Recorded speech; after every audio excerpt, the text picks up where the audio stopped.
If MSG contains naturally occurring components, why did it end up with such a bad reputation?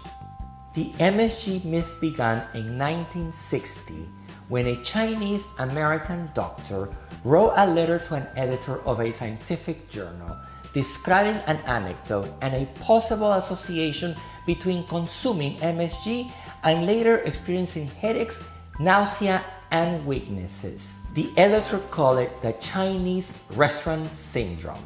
Earlier studies that implied this association were actually flawed in their study design. Many of these studies injected mega doses of MSG into rats. Anyone will react negatively to any mega natural doses of injections. Because these flawed studies, this created a bad chain reaction. Restaurants started to put no MSG in their menus. Supermarkets are proud to sell you items without MSG. Because all of these, people became scared to approach MSG.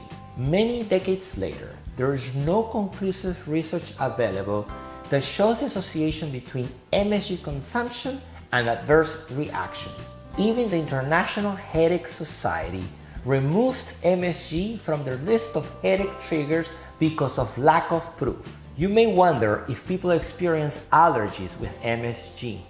You should know that MSG is not an allergen because the natural components of MSG, glutamate, sodium and water, your body does not create antibodies against it.